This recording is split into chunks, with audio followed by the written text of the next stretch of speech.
Yapon sa balay. Thank you kaayo, Pastor. And sa ako ang mga sisters, ano na ako take the opportunity karon sa inyong mga prayers.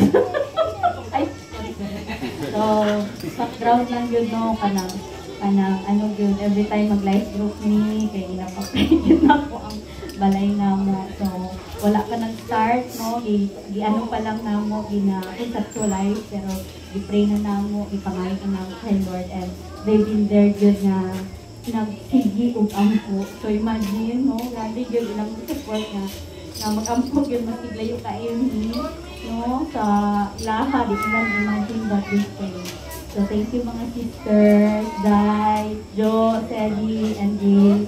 And of course, Latika, Te, thank you so much, Te. Kayo kung Te, thank you kayo sa prayers. Grabe ko imuhang kuan, Te, ka ng basta all out siya nga ka ng spiritual leader na halos tanan dyan na kuan, na ayun siya to guide, no, and to pray day and night para yun sa ako, no, not just sa the house, also sa kanang good, sa personal life, no, and sa ministry, grabe sa work, tanan yun na area, battle yun siya in prayers, and thank you so much for your life today, and of course, karon sa pag-adto diri, mas layo po kayo, nag-ano po ka para mag-ampo po diri, so, every time yun, katong sa taray ko na ako sa Davao, before pa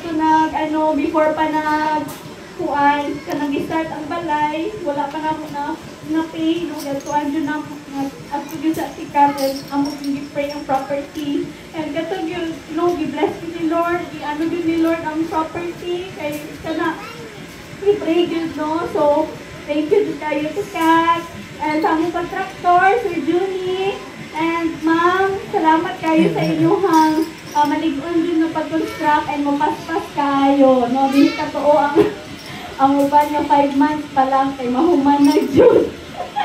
So praise God yun sa inyong life. And of course, sa akong parents, no, sa ako ang manghod, no, sa doon ako ka manghod ay kay Ayin, to Pipay, sa akong pamilya. Salamat yun kaayo, Nay. Ang ipangayo ra gyud sa inanay na kung galo lang yun ako anak kanang ano lang yun, one story lang yun kay mahadlok sa linog. Kasi lang nay, pray lang na nato nay, kay basi tagaan dito ni Lord ug kanang nasukta po. So grabe gud ka maayo si Lord, no, kay maski ka nang kung galo lang ang ipangayo gyud, but ihatagan gid ko niya true story. So praise God. Karon nga nang nag-apaw-apaw gid akong pagpasalamat sa ato ang buhi nga Dios gyud sa iyang kamaayo gyud sa among family, no, thank you gid kaayo Lord God, ikaw gid ani Lord, so kanang tanan jud ni gikan sa iyaha, so dili kay dato mi or daghan mi kwarta or grabe jud mi ka house, no, but then ipangayo lang ginawon sa Ginoo and miraculously, no, itong plana mo nga mag-loan sa bank, wala gini na dayon, no? Grabe din ka maayo si Lord.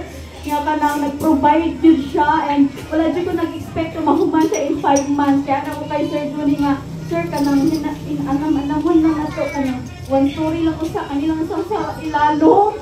Kaya basig wala na may kwarta, pero grabe din si Lord, no? Grabe din ka maayo atong Ginoo. So, kana, encouragement lang sa to i-share na ako ang kanang life verse, pero di ko perfect, pero atong Matthew 6:33, seek ye first the kingdom of God and all these things shall be added unto you. So kuan lang ni, no, ni Pastor ganina, kuan ang dili ni atuan, no, steward lang ta siya gid ang tag-iya ani ug kanang dili siya dalo, no, nga ihatag ni tanan sa tuwa sa kyanan balay, tanan-tanan, kaya niya ihatag good health, no, wisdom, mangayo lang ta, unahon lang siya, amen. So, thank you kaayo, nanay, tatay, you deserve the best gift, no? You deserve it, mawid ako ang dream. Magkaroon na ako yung bagong dream. As for me and my house, we will serve the Lord. To God be the glory. Okay, so